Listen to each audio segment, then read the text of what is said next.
What's up, everybody? Welcome to Kinda Funny Games Daily for Thursday, February 1st, 2018. I'm one of your hosts, Greg Miller, alongside the busiest lady in the business, Andrea Renee. What's good, Greg? Monster Hunter.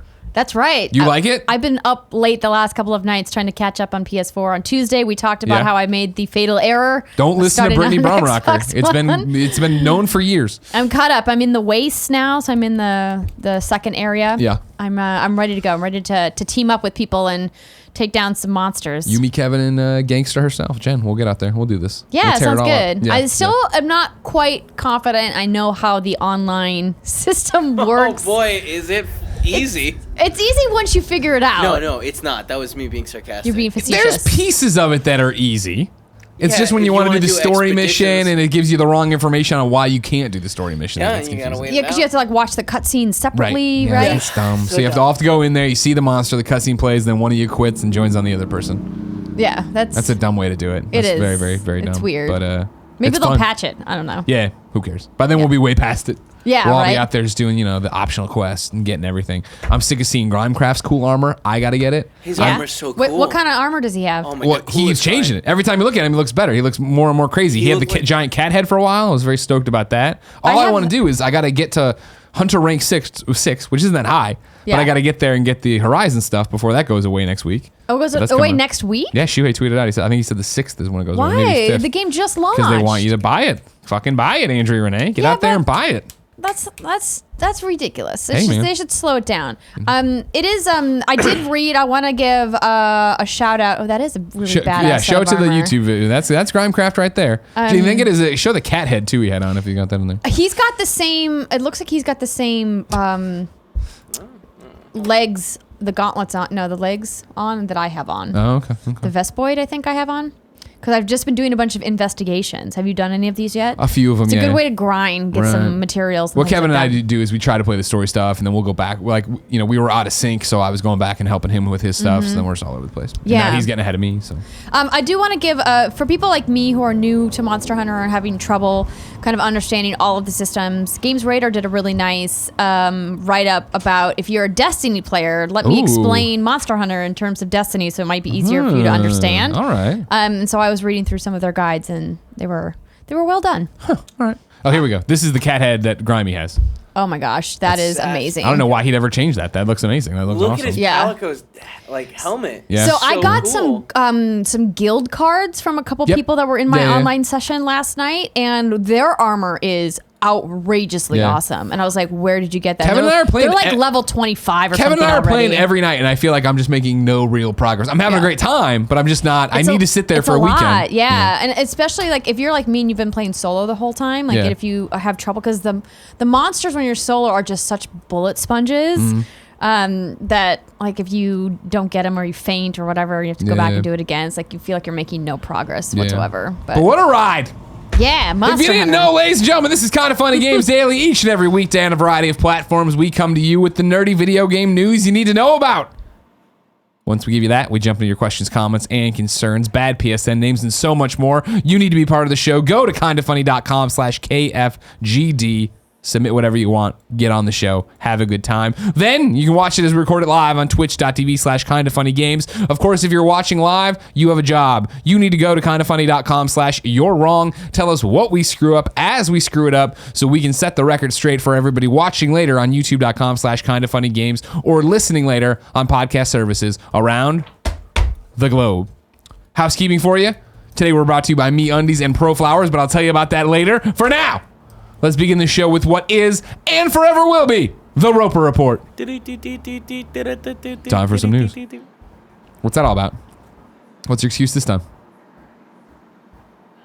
4 items on the Roper Report.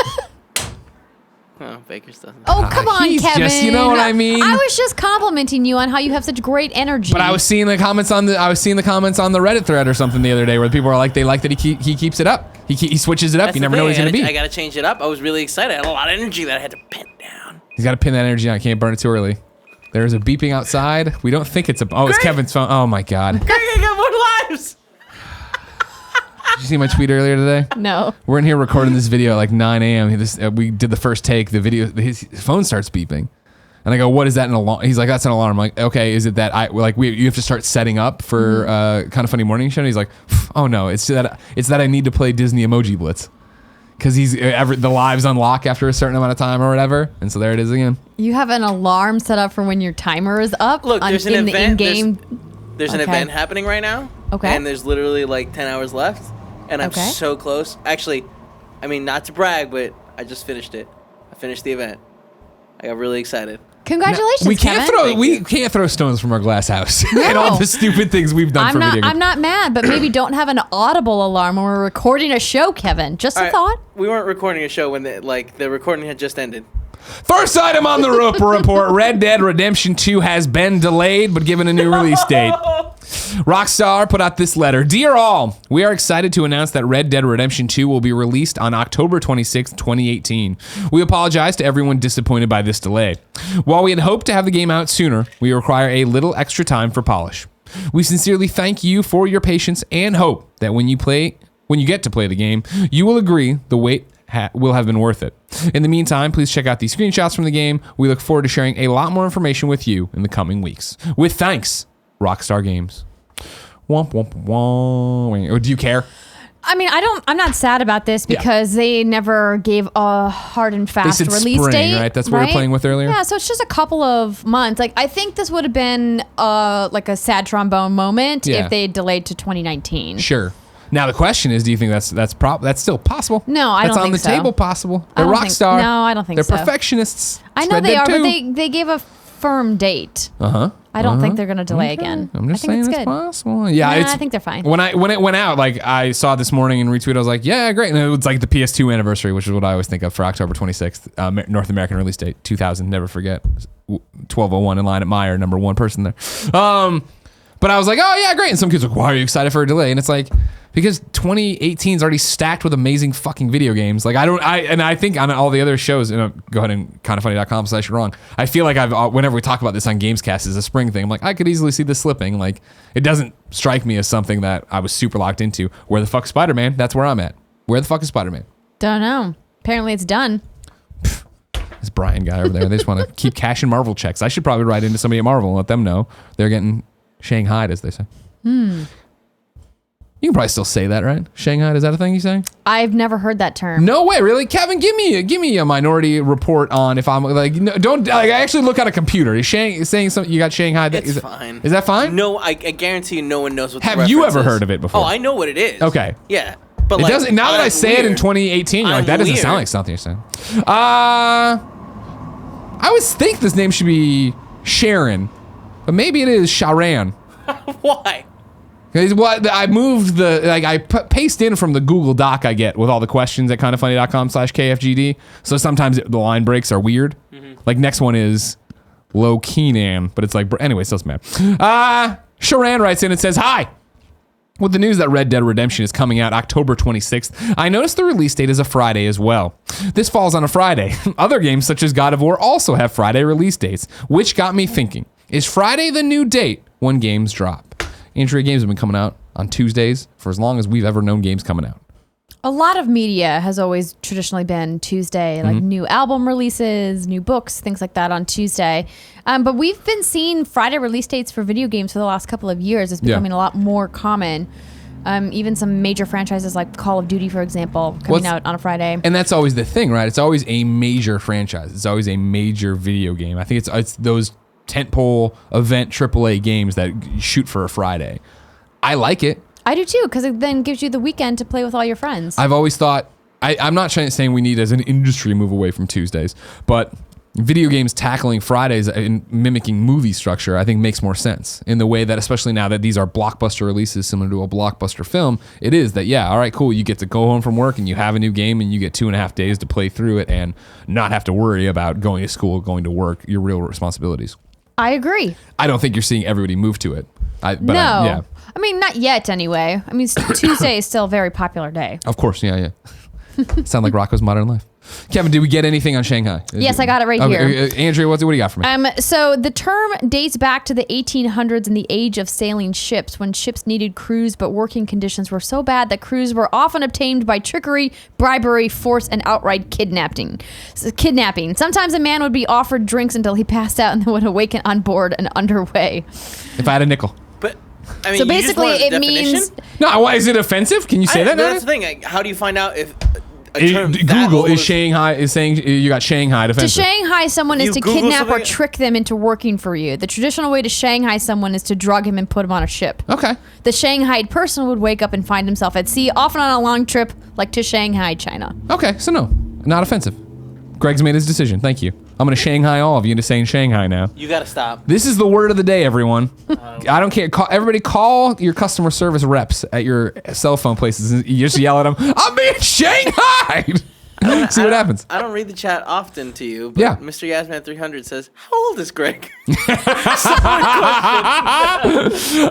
Lo Keenan wrote in to kindafunny.com/KFGD and says, with the announcement of Red Dead Redemption 2 coming on October 26th, do you think that day could be the next big day for fall releases? Sort of like how October 27th of 2017 was huge with the release of Mario Odyssey, Wolfenstein, and Assassin's Creed.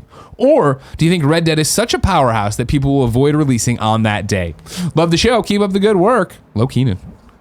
Red Dead is a powerhouse that people will avoid it if they can, if they already have like certain PR plans in place or ad spends already locked up, then maybe not. For some reason, we always get press releases for these small indie games who just... We're going to go up against them. Maybe they just don't realize what they're doing, or they're like, we'll be fine. And I'm like, why are you doing this to yourself? You're setting yourself up for failure.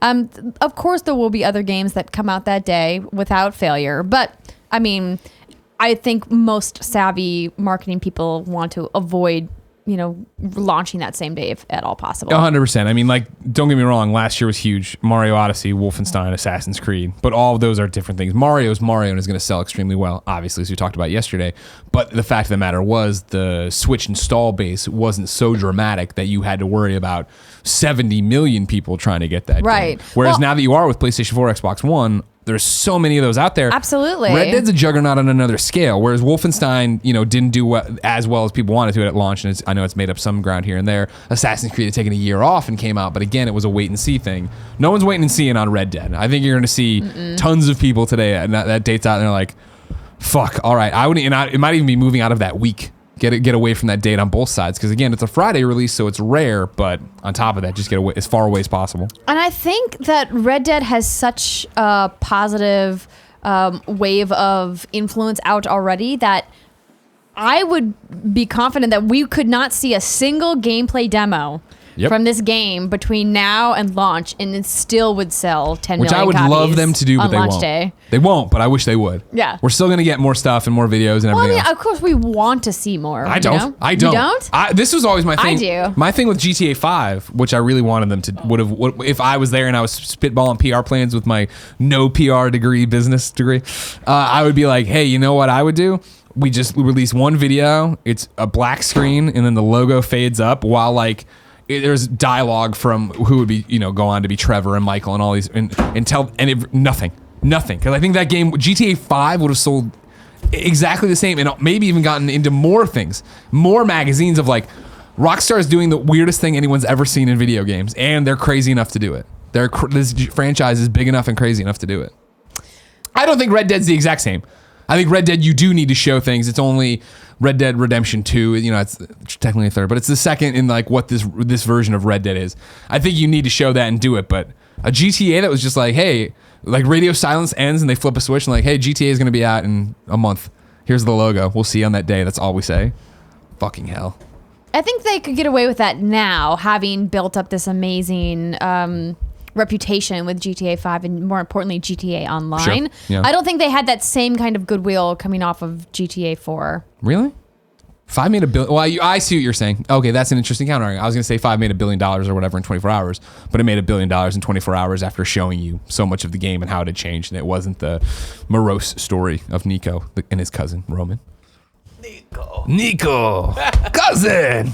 Number 2, Andrea. Yes. If you were wearing a hat, I'd tell you to hold on to it. We have Dota news to talk about on this show. Oh, what?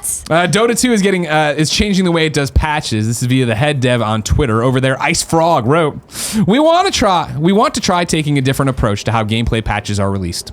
Instead of big patches a couple of times a year, we'll be releasing small patches every 2 weeks on Thursdays. Big old train coming by, that's not going to hit you, everybody. Don't worry. We'll be trying this out for about 6 months and then reevaluating. To make it easier to keep track of changes, we'll also be releasing a new in-game feature to notify you of any recent changes to heroes in your match. Of course, this was interesting, a change to a game that's a juggernaut as big as Dota 2, even though you and I are in that ecosystem. I'm going to kick it over to Kotaku to give you a little bit of insight if you don't understand like I don't. Major changes usually come in larger dumps right after big tournaments have concluded, giving everyone a chance to adapt to what amounts to a new version of the game prior to the next competition. With this new schedule in place, all of that could change. We'll have to see what's in the game's first patch under this new approach to get a better idea of how things will shake out going forward. Just interesting. Hey, everybody. I got cool. What's interesting to me about it is I heard that. I'm like, oh, that makes a lot of sense. Yeah, update. You have this rabid fan base. They want to play the game as much as possible. They want, these fixes quick and dirty. I never took into account that if you're in a competition, right, it's going to really fuck up your game if 4 weeks out, I guess, they change something drastic to who you play or how you play. We'll see. Number 3. Kevin, you hold on to your hat. I got a Nintendo rock block for sexy people.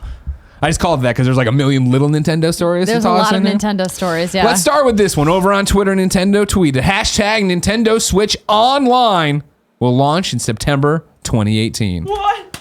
A little bit later than anticipated. Yes, and that we're going to get to why that's interesting in a second. Here's a Kotaku refresher for you. The service originally supposed to launch last year will cost $20 a year, which will allow users to play Switch games online. They are only free until the service launches. Subscribers will also get access to classic Nintendo games like Super Mario Bros. 3, Balloon Fight, and Dr. Mario. There will also be short-term subscription offers like 1 month for $4 or 3 months for $8. Now, let's put on our conspiracy hats, our thinking caps, everything else you want to do, all right? Okay. September. Got it. Interesting. Why would it be September? The 5-star man writes into kindafunny.com/KFGD and says, Hey, Kinda Funny crew.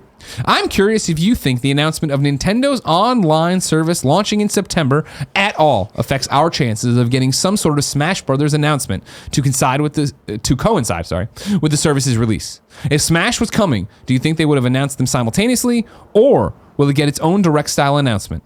Can someone please check Tim's hypometer for a reading? Thanks for everything you do. Keep up the great work. Kevin, go fetch me Tim Gettys for a hypometer check-in. I think he just left. Okay, then fuck him. I'll go check. Do you think this is tied into a bigger announcement? I don't think it's going to be tied into a bigger announcement. I think if they're going to announce Smash, they would make it its own direct. I do think, though, if we're going full conspiracy theory here, Smash is a good guess. However, I like to postulate that potentially they have Pokemon coming with multiplayer. That's what Wesley from Philly wrote in about, too. He was saying maybe it's going to be Pokemon, maybe it's going to be Smash. It was interesting. Before Red Dead happened this morning. This happened yesterday afternoon. I was like, oh, wow, that's weird to just shoot out that release date for what's going on when your Switch Online service is going to go. And I didn't think much of it because then a whole bunch of other news happened. But when we started getting these things, I was like, oh, right. Like, if I'm launching an online service, I'm going to need to launch something alongside it, right? To make you actually want to go buy into this thing, especially if you've been playing Splatoon and you've been playing Mario Kart. If you've been playing all the online experiences that already exist, it's going to be a harder sell, I would think, then. Okay, I've gotten months, if not a year, out of these games already. They're online components. Maybe I'm not even playing that much online anymore. Is it really going to motivate me to plunk down $20 now to play a few races here and there with my friends? Well, I think the important thing to remember here is the subscription games that are going to be included. So essentially, like a little taste of what Virtual Console could potentially be. This idea that you get access to specific games in the Nintendo library as part of your subscription. I think that is also a draw for a lot of people, and it's a pretty cheap service. I mean, $20 a year compared to what PlayStation and Xbox charge. But obviously, what they're offering, I doubt is going to be as robust as Xbox Live or PlayStation Network. So I want to believe a Smash will be there. I know it won't, but I want to believe you. Yeah, I mean, like, it makes sense of all the games that, that really have the potential to be huge in an online multiplayer. Smash is a great one. So I would like to see that as well. Okay. I just don't know if 2018 is the year. Feels kind of like maybe 2019 might be a new Smash. Yeah, I just want to Smash. I'm sick of not playing Smash because it's trapped on the Wii U. Kevin, am I right? Yeah. Kevin and Tim left, huh? Yeah, he did. What an idiot, I'm taking lunch. He knows that there's a chance I might need him for every show. Monster. How dare he? Andrea, you added Nintendo Garage via Paragon. I've read nothing about it. Tell me about it. So this happened at a press event that's going on in New York. I'm not sure if they're doing one here on the West Coast. So over on Paragon, they wrote up, the Nintendo showed off the included Toy-Con Garage feature coming with the Nintendo Labo, available from the software's main menu at a closed-doors New York press event today. It's the most surprisingly complex feature of the Labo software. The Garage starts out with an empty black screen. Players slowly add to it by connecting different actions and subsequent reactions of their choice and mapping them to existing Toy-Con projects, which are then controlled using the Toy-Con Garage's feature screen. Here's an example. Let's say that you've built the motorbike handlebars and the RC car, two of the Toy-Cons that arrive with the Nintendo Labo Variety Kit. You can take the motorbike's standard acceleration function, mapped by default to clicking in the right handlebar, and remap it to the RC car's acceleration. What you get is an RC Toy-Con that can be driven with the handlebar Toy-Con. My God, it's Little Big Planet. The Toy-Con Garage is one of those things that will come together better in practice, but what we saw in person was impressive. The Toy-Con Garage teaches programming on the most basic fundamental level, especially because players can invent completely original Toy-Cons with it. With the Toy-Con Garage, it doesn't matter if you're bored of the 5 default toys in the Variety Kit. You can design your own toys with the cardboard lying around the house, and the options seem shockingly expansive. The guitar could make traditional music notes, but users could also program it. Oh, excuse me. They apparently, I must have left a line out about where they made a guitar. Could make traditional music notes, but users could also program it to meow like a cat, depending on which on-screen strings you strum. Nintendo showed off this guitar that was built out of regular household pieces of cardboard, custom designed by the user. As the company rep and makeshift guitarist walked around, he showed off how quickly you can switch up the guitar's capabilities on the Toy-Con Garage screen. It's the most DIY part of an incredibly DIY-focused Labo line. So I think that this is really fascinating. A nice twist on the offering that they showcased when they made the announcement. Totally. Giving you more of a reason to why you'd want this and what you can do with it. Absolutely. And really kind of putting it out there to the creativity of people who want to take it the next step. And clearly there's going to be tons of people out there that just want the variety box as it is and just want to use it for how Nintendo has designed it. But we've seen through UGC content in places like Minecraft, for example, just how wild people's imaginations can go. And that's what's great about this being something aimed at kids, is that it is, all right, cool, you already understand Minecraft or whatever creation tool you've used before. Now you get to actually create in a 3-dimensional space, right, and put it in there and figure out how you want to move it. And this will finally give us the chance to animate our pizza boxes, which I'm stoked about. Yes.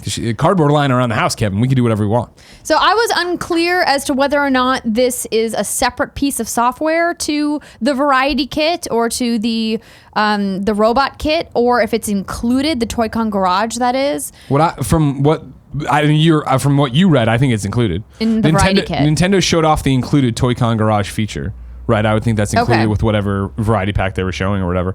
Because that's you think whatever you want to buy, you want them to have this ability. Yeah, I wonder if they'll sell that separately, since it features the ability to, kind of create your own peripherals. If they'll allow a standalone option. Well, it sounds just to buy the software.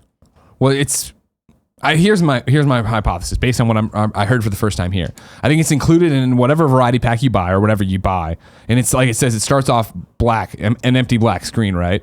So then you slowly add by connecting different actions and subsequent reactions of their choice to the existing Toy-Con. I feel like it's almost like tapping your amiibos in. Cool. Oh, okay. I've bought this. I buy the first kit. Oh, there's this thing. Oh, I can build whatever I want. But if I want the piano, which is in the kit I didn't buy, now I'm motivated to go buy the piano to come in to tap it in to have it in my garage. Right. Like I can't make the guitar without first connecting the piano. 100%. Yeah, okay. Yeah. That makes sense. Yeah. It's another great way to keep getting your money. But also keep you coming back to this Nintendo Labo. Yeah. Which I was applauded yesterday by Tim Gettys for the headline on that episode. Nintendo Labo Gabo. because we gabbed about Nintendo Lamo. He actually hated it. Doesn't matter. Next part of the Nintendo sexy rock block, Mario Kart's coming to mobile. Another tweet from Nintendo read, the checkered flag has been raised and the finish line is near. A new mobile application is now in development. Mario Kart Tour. Hashtag Mario Kart Tour releasing in the fiscal year ending March 2019. David Scott wrote in to kindafunny.com/KFGD and says, what's good, Greg and Andrea? After Mario Kart Tours, and it's just tour. Let's not make this a Game Pass thing. Mario Kart Tour got announced last night. I can think only one thing. No! Not because it's a Mario Kart game, but because it's not a Mario Kart game on the Switch. I loved Mario Kart 8 Deluxe, but I played hundreds of hours of the game on the Wii U, and I was hoping 2018 would bring us a new Switch Mario Kart game. That being said, what are your guys' thoughts on yet another Nintendo mobile game using our favorite mustached man, not plumber? Also, shout out to Kevin for the descriptions on the podcast. I always used to have to re-listen to the end of the show to see who's the co-host, but now he includes in the description like a nice little rosy-cheeked boy. Keep up the great work. Yeah, it does. Kind of funny family. David Scott, a.k.a. Demon Waffle. I hear you. This is what Tim was throwing around today when he got here. You were not getting another Mario Kart this year. No way. Mario Kart 8 Deluxe was awesome. It is awesome. It's I still still love selling. playing it. Yeah, definitely. 2018 is too early for sure. What's happening? Kevin's building the podcast behind us already. Yeah, you weren't getting it this year, and you're still going to get another. I would think you're going to get another Switch Mario Kart. Maybe. What do you think? Am I wrong on that? I would say not for a while. You mean like a Mario Kart 9? Yeah. Probably not for at least another year or two. Oh, no, but I'm saying it will happen on Switch. It would make I would sense, say it's yeah. 2 or 3 or even 4 years out. I think they're going to give it a long time, and I don't think this gets in the way of it. In the same way, I feel like Animal Crossing Pocket Camp muddies the water of like, well, are we getting an Animal Crossing Switch, and when would that come? Because I feel like you want those to breathe because we haven't had a real quote-unquote Animal Crossing in a while. I don't know. I mean, look at what they did with Super Mario Run. I mean, that to me didn't look like anything that they're doing with modern Mario on console. Sure. So I don't think that this will get in the way of that, but I just think it's too early considering how well Deluxe has been doing on the Switch. I'm personally not that jazzed about Tour, not because I don't love Mario Kart, because it's great. It's one of my favorite franchises, but I just I don't want to play a karting game on my phone. I am a huge Mario Kart fan, and I'm like, oh, okay. Like I was talking to Tim about it. I'm guessing I'm either turning my phone, or I'm using touch controls, which doesn't sound like it. You can't get the precision. So far, like for me personally, I know a lot of people had when Mario Run got announced, for like, how are you going to do a precision platformer like Mario and make that interesting? You don't. He doesn't jump. That's how. Yeah, exactly. This one for me is the biggest head scratcher of like, how are you going to make that work? Whereas Animal Crossing, I thought, oh, this worked really well. Yeah. We'll see. More on go for it, Nintendo. See what happens. Guess what? Still 3 more items on the Roper Report Nintendo Rock Block for sexy people. IGN reports Nintendo has officially announced it's partnering with Illumination Entertainment, the studio behind Despicable Me, Minions, and Sing, to develop a movie starring Mario. The film will be co-produced by Nintendo representative director Shigeru Miyamoto and Illumination founder and CEO Chris Meledandri. Universal Pictures and Nintendo are co-financing the project, and Universal Pictures will handle the film's theatrical distribution worldwide. So we talked about this back in November of last year, how they were working on the deal. I'm glad to see that they finalized it. I'm glad to see that Miyamoto will be working on it. I said that I really enjoyed the Despicable Me franchise. Loved the Minions movie. Never saw Sing. But Illumination puts out good work. They know what they're doing. I mean, I know in the comments a lot of people were debating about like good. Obviously, they're not Pixar, but like Illumination has made millions of dollars on their animated films. I was going to say, somebody threw out a figure that the Minions movie cost some X million to make, and it made X billion or something. And I was like, oh yeah, the Minions are a gold mine. And I'm like, oh no, they're everywhere. I see those guys everywhere. Yeah. So hopefully, they'll do the franchise justice. So, like with Nintendo being involved, like it says that they are, I think that it'll be good. I am looking forward to an animated Mario movie. Yeah. Because I don't care what you guys say. Mario live action is he's just kind of a creeper. He's kind of weird. Oh, you mean if it was mixed up in our world? Or you mean if it was like Bob Hoskins again? Yeah. Okay, yeah. I just don't like live action Mario. You don't like blue collar workers. This is you coming down from your ivory tower. Excuse me. I'm from a farming family in North Dakota who And you also turned your back on them. also are in the military. So don't even at me, Greg Miller. I won't even at you then. Fine, Don't even at me. IGN had another story. Worldwide sales of Super NES Classic Edition have reached 4 million units. So that's cool. Just a heads up on that one. You got yours finally, right? Didn't you? You're all set. Super NES Classic. Yeah. I got one when it launched. Yeah. Mm-hmm. Cool. You ever use it anymore? No, Yeah, it's exactly, in the closet. right? It was totally that thing of like, awesome, cool, a taste of retro for a night, and then away with you. Yeah. And then final piece of the Nintendo sexy rock block for sexy people. The creator of the Nintendo Wii, Genyo Takada, I'm gonna have to get that before we get to Dice, will receive a Lifetime Achievement Award at the 21st Annual Dice Awards. I'm hosting it along with Jessica Chobot, and I will have that name memorized by then. Because usually I'm pretty good with Japanese names. You are. When I get to say them for a while before I come out there, like, because you know, like, it was Pear one day who was trying to teach it to me. I'm just like, you know, like it's like just you take the 2 letters and it's usually syllables that way, like, you know, like it's just you break it up easily. This one just like Genyo. I feel like I'm saying that wrong. There are plenty of people who Takata. we know that can Takata. teach you to say this properly. I think it's just Pear Schneider. Actual Japanese Even speakers. Shuhei Yoshida doesn't know how to teach me Japanese words. And final story on the Roper Report, number 4. You're getting some Sonic news in March, you maniacs. Again via IGN. This year, South by Southwest will feature a Sonic panel titled Gotta Go Fast, the official Sonic the Hedgehog panel, which will include a, quote, world exclusive first look at what comes next for the fastest blue hedgehog, end quote, as well as take a look back at Sonic Mania and Sonic Forces. Now don't hold your breath. Could be a new cartoon, could be a million other things. This is Greg Miller's take on it. Mm-hmm. But if you're one of them Sonic nerds like Tim Gettys over there, who's going fast somewhere else right now, that's what you got. Andrea, I'll tell you what. You tell me what. Sonic, I can't wait to see what this Sonic news is. Yeah, you But can't? March is so far away. If I wanted to know what games came to the mom and grop digital shops, where would I go? You would go to the official list of upcoming software across each and every platform as listed by the Kinda Funny Games Daily show hosts each and every weekday. Yeah. I thought you were going to leave me hanging there for a second. All right, so it's a Thursday, which means Nintendo just went boof and just fucking rained down games. So if I don't say anything, it's a Switch game. First off, Pokémon Tournament DX Battle Pack Wave 1 DLC came out yesterday. I'm tossing it in here. Then as we continue on with Switch games, unless otherwise noted, Crypt of the Necro Dancer, Nintendo Switch Edition, Night in the Woods, ACA Neo Geo Samurai Showdown 2, 3D Mini Golf, 10-second run returns, Eterno Blade, Frederick 2, Evil Strikes Back, Her Majesty's Spiffing, Island Flight Simulator, Shiftlings Enhanced Edition, Skyforce Reloaded, SteamWorld Dig. Now we're on a 3DS game. Now I know my ABCs too. Back to another 3DS game, Radiant Historia Perfect Chronology. There's a demo version, but it's there for you. Toon War comes to the eShop on Wii U. Battle Chopper comes to the Virtual Console on Wii U. Necromancer comes to Virtual Console on Wii U. And then Restless Spirit comes to PlayStation 4. And one more I added, the XCOM 2 collection is now available on PC, Mac, and Linux, available for 50% off until February 3rd. Includes all 4 DLC packs, Resistance Warrior, Anarchy's Children, Alien Hunters, Shen's Last Gift, plus War of the Chosen. XCOM, great game. New dates for you.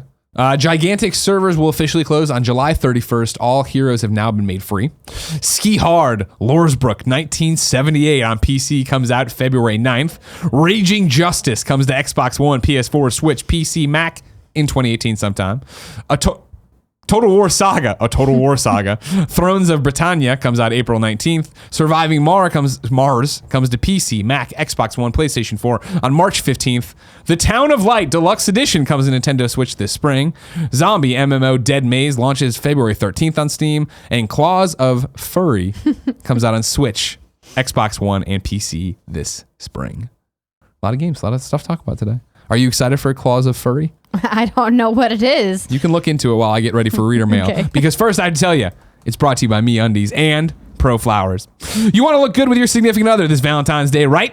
Then check out MeUndies Matching Pairs, a unique, fun gift for you and your Valentine. They're the perfect balance of comfortable fit and exciting prints. Don't spend another Valentine's Day giving the same old gift. Check out MeUndies.com and find what's best for you in your match. Jen and I wear MeUndies every day.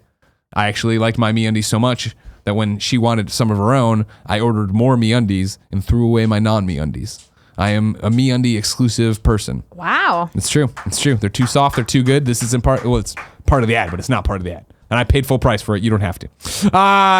This Valentine's Day, go to MeUndies.com/games and get your partner a gift that's for the both of you. Order by February 5th at 10 a.m. for free standard shipping so your gift arrives on time. You have a 100% satisfaction guarantee. Right now, MeUndies has an exclusive Valentine's Day offer just for you, the listener, for any first-time purchasers. When you purchase MeUndies matching pairs, you get 20% off and free shipping. Get 20% off matching undies for you and your significant other, and the 100% satisfaction guarantee at MeUndies.com/games.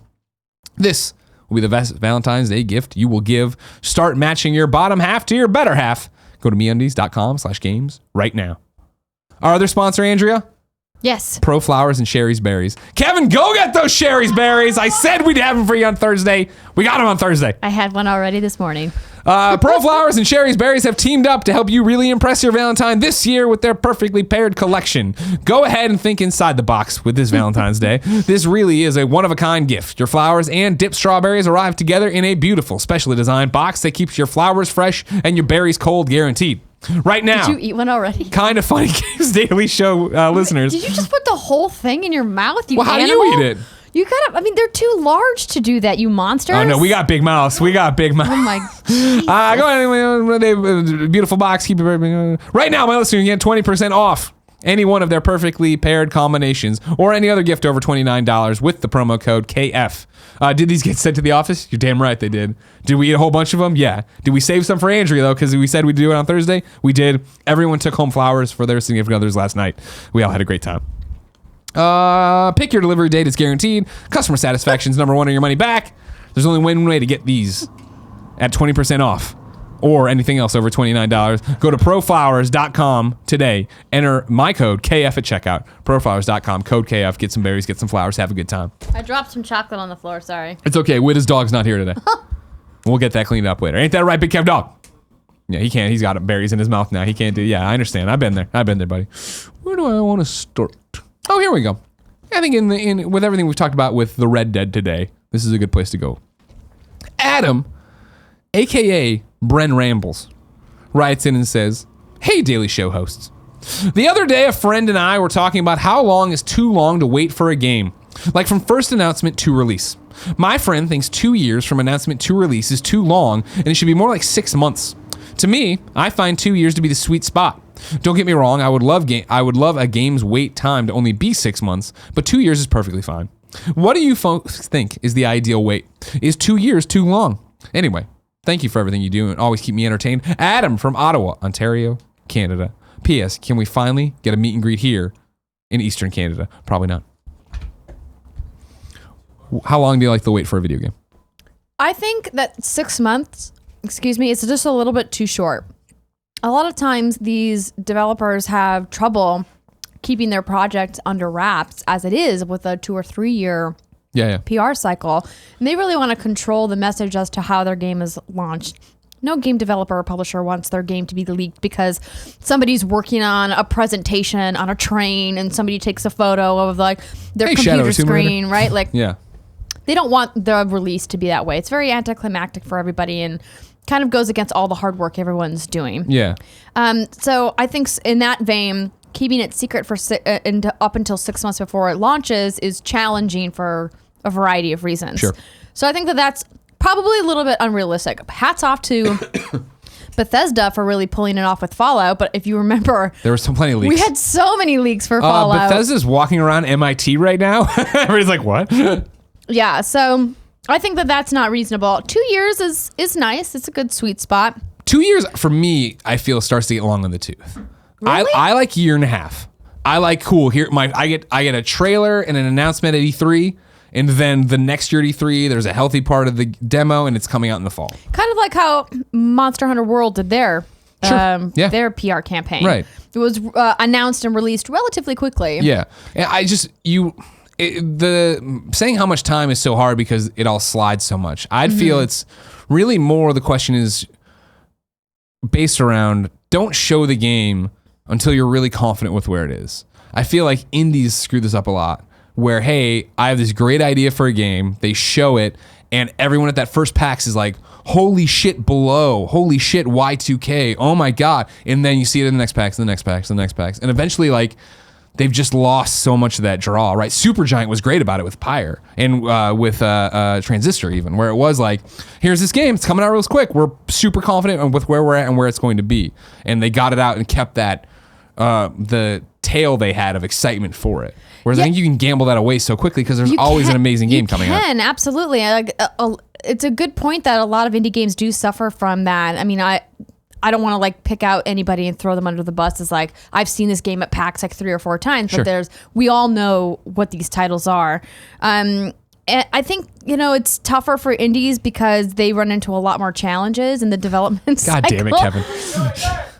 Because they're usually pretty small teams, I know. And so it takes a lot longer. And I'm not, and for me calling out Y2K or Below, it's not, I still am going to play those games. I'm still very excited for those games. I just hate the fact that I know when they first popped, we were all like, whoa, this is rad. And now I feel like I still think that way, but I don't know if everybody else does. Yeah.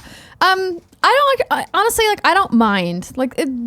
Is it a bummer? Sure, but there's just so much media to consume these days. There's enough to keep you satisfied. You just got to look for new and exciting stuff. Sure. Read more books. No, just play more games. Thank you, Kevin. As Kevin and the president once said, reading is for losers. Excuse me. Duarte Rosa writes in and says, what's good, guys? So, Night in the Woods comes out on Switch today, and after playing it for about an hour at a friend's house, I did not get at all what everyone was raving about. Is this one of those it gets better after X hours kind of games? Duarte Rosa. Don't know. Never played it. I started it on PlayStation, totally dug it, and then just fell off because something else came out and this, that, and other. I think you just have to be in the mindset for that. Night in the Woods is a game that everybody loves because the story and the writing's really good. If you're not in it for this coming-of-age story of a cat down on its luck, moving back in with its parents, but it's like a human, then it's not going to be for you. You're not going to turn the corner and suddenly it's an amazing shmup or something like that. Thank you. You like that one, Kevin? Yeah. All right, good. Andrea? I got a question for you. Yeah.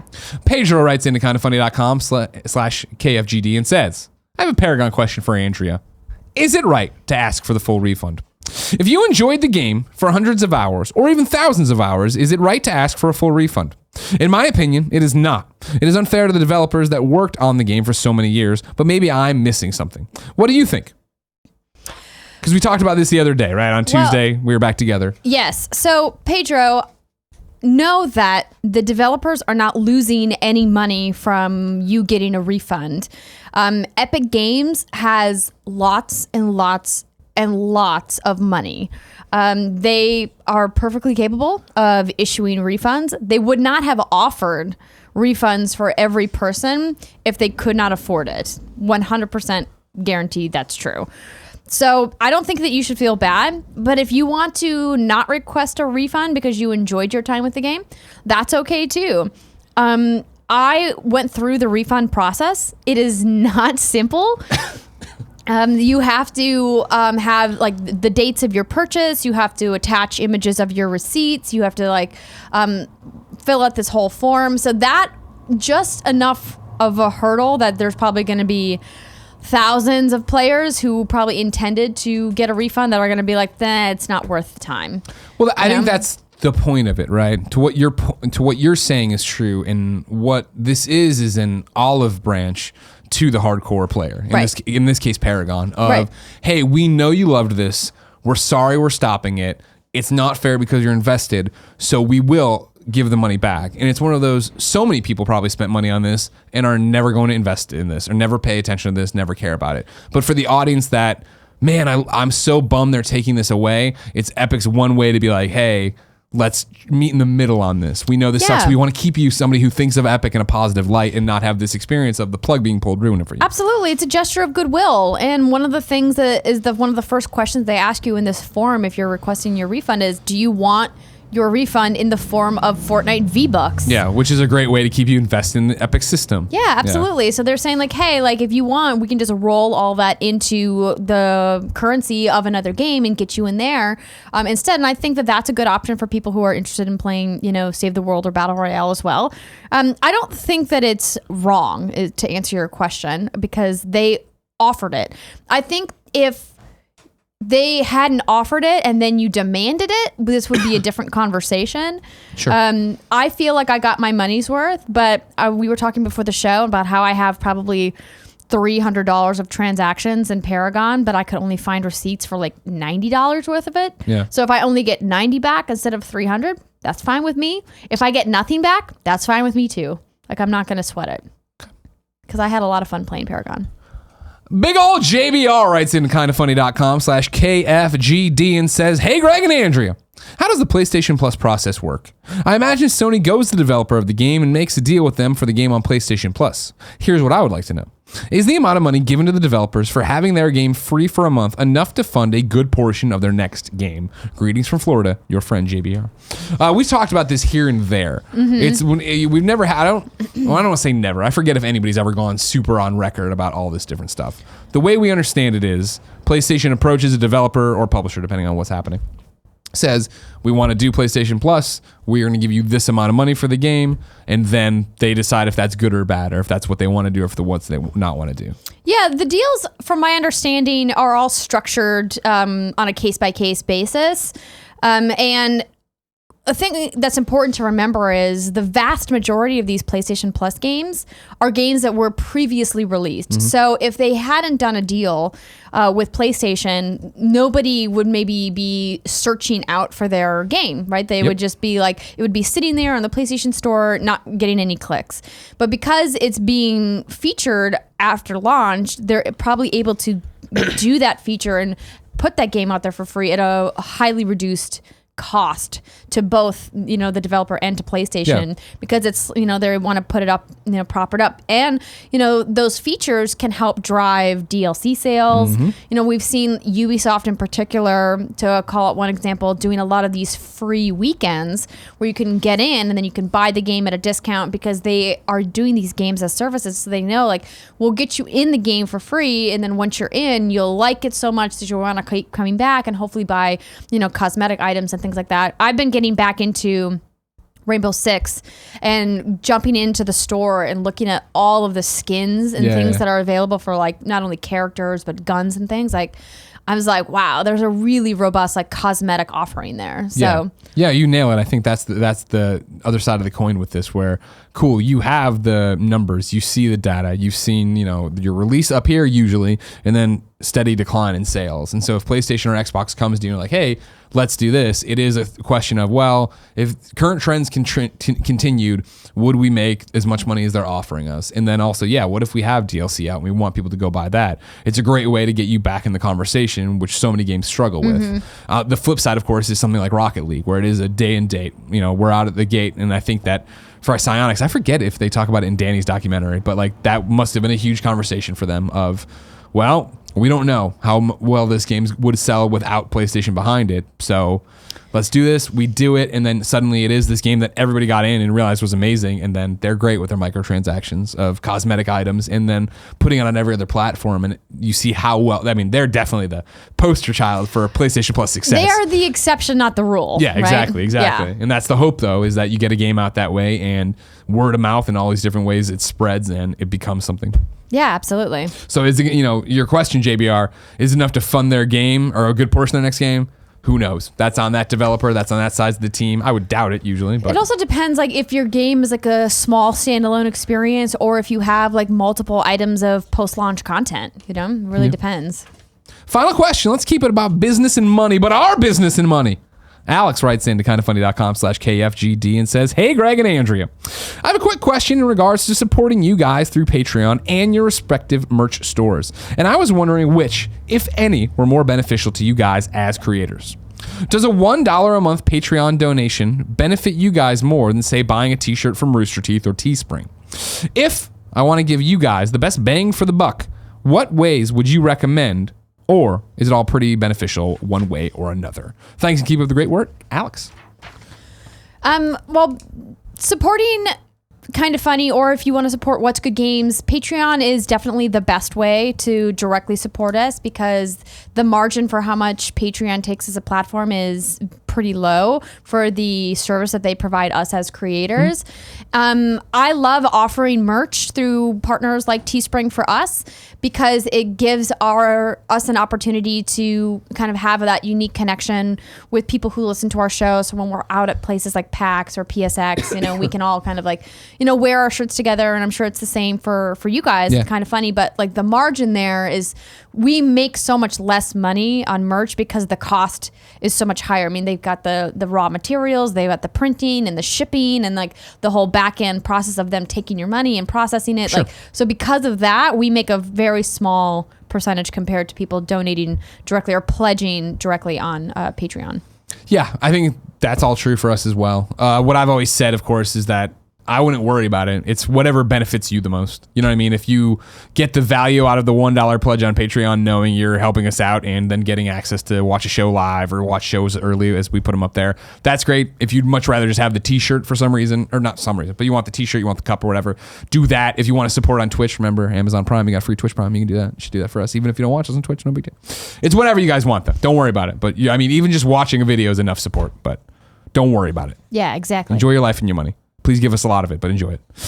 Time to squad up. This is where one of you writes into kindoffunny.com/KFGD. You give me your name, username, platform of choice, and why you need help in the video game world. Sometimes they're weird. This one's weird. Edward writes in and says he needs a workout buddy in the Denver area.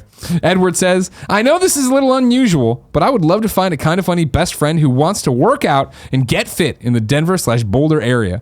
Any fitness level is great. Just someone to hang out with while getting fit. Edward left no contact information. So I would tell Edward to go to the Kind of Funny subreddit. Go there. They just crossed over 12,000 people on the subreddit subscribing. Go over there and post there, and that'll be helpful. Just like I'm going to tell Taylor. Taylor writes in and says, is there a place where we can see all the squad ups so we can friend or look for those people who are playing similar games? Now, sorry, that's my bus. Taylor, yesterday we were talking about this, right, Kevin? That it's in the description. Yep. Kevin's been putting in the description who's squatting up. And I do believe over on the Reddit as well, they do it there. I can't speak to the Facebook group or the forums because I check it on the Reddit way more. But who knows? If you want to do that, go to the Reddit and start doing that. Or start a Google Doc and share it with everybody. Andrea? Mm-hmm. When people watch the show live, we ask them to go to kindoffunny.com/you're wrong. Tell us what we screw up as we screw it up. What do we screw up today? Today... Capitalist Pig says, the Monster Hunter World timed quest. The limited time quest on Monster Hunter World that gives you access to some of the Horizon Zero Dawn gear ends on February 8th, February 9th Japan time, not February 6th, like Greg said. Thank you very much. We got time. We're going to get it, Kev. We're going to get it. I want the Watcher Cat. Here's what we need to do, Kev. I'm listening. Fuck, no, that doesn't work either. Just talk to me. I'm listening. I was going to say, we need to, when I come back, we both need to just act sick for the week and just play Monster Hunter the whole time. But I'm going to Dallas on Tuesday, and I'm back on Wednesday. So what if what's Monday after? Oh, we got that fucking stupid Marvel show we do. Fuck. You think about it. I'm going to continue on. Titan Matrix says, you are associating a populous city, Shanghai, with a negative connotation of being kidnapped. Maybe not say it. Definitely not a positive saying. We know you have better word options that won't require you to make that connection. But they're more iconic. It's so iconic. It's not iconic, but like just another perspective. Thank you. Shanghai Noon, great movie. Shanghai Nights, even better. That's not true. Kevin, shut up. Capitalist Pig again. Tuesday release dates. According to Console Wars, Sega, Nintendo, and the Battle That Defined a Generation by Blake Harris, games would launch all over the place until Sonic 2 had a marketing campaign that built up the game's release as Sonic Tuesday. It was successful enough to set an industry standard. Nice. Good job, Blake Harris. We love that book. God damn, these Sherryberries are good. Ignacio Rojas counters, if Stockholm Syndrome isn't racist, then being Shanghaied isn't. Good job, Ignacio. Mm-hmm. I mean, that's a fair point. Fair point. Nailed it, dude. I gained respect for him right now. Okay, that's nothing there. Mm-hmm. Okay, that's nothing. This is just more about Tuesday and Friday release dates. Okay. So far, it just looks like Capitalist Pig so far had like a definitive. But he's always on top of it. We know it. We know it. We should just, again, figure out a way for him to do it. It does seem like a lot of work. I understand, Kev. But if you just got us a speakerphone, right? He could just call in via speakerphone. Yeah, and then feel like we'd have to pay him. Lucid Dre 4M says Mario definitely jumps in Super Mario Run. Yes, obviously. You know that wasn't the point I was making. Oh my gosh. Got you, though. Got me. Burn. Vin Zombie says Despicable Me took $69 million to make and made $564.1 million. Steve Carell. The Minions movie took $74 million to produce and made $1.1 billion. Jesus Christ. Sing is just okay. Thank you. Thank you for the update on Sing. Movies in Sing, though. What is it? I've never even heard of it. It's a bunch of animals singing. So it's every animated film. Frozen. Kebabs says a potentially missed story. Bandai Namco published a press release announcing that Dragon Ball FighterZ has shipped 2 million copies worldwide in its first week, including digital sales, making it the fastest selling Dragon Ball game in the franchise history. Go get him, Dragon Ball Z. FighterZ. You're so fucking good. Oh my god, this next one is so petty, I can't even. Okay. Skipping you Oh. because you're being petty. How petty is it? I'll show you later. Was it about me or you? It's about me. Sport related? No. Oh, fuck. Kebab says the PlayStation Plus deal was mentioned in the No Clip documentary. Thank you. But Dunham was coy as to how much Psyonix received or how it even worked. But that makes sense. They probably can't What a disclose the piece of details shit of their Jeremy deal. Dunham is. And that's it. Oh, fuck. I missed my thing I usually put out. Which is what? Thanking Dunham for hiring me at IGN. Because I think it was like January 30th or 31st. He sends It's not he too sent the late. email. It's February 1st. Well, You can is. still do it, I Greg. have to do it now. You can say this week. Use it as like a weekly anniversary. That's good. That's pretty good, I guess. Yeah, okay.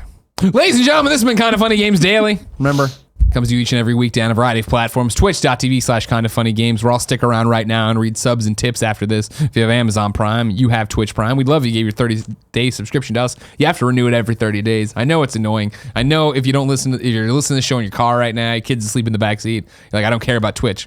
But again, Amazon Prime, most of you have. You have this. They just give it away to somebody. Give it to us. Also, you can go to patreon.com/kindoffunnygames. You can watch the show on youtube.com/kindoffunnygames. You can listen on podcast services around the globe. Tomorrow's host will be Tim, and he'll have a lot to answer for why he's not here all the time, ready to be at my beck and call about Nintendo stuff. But until then, no. It's been our pleasure to serve you.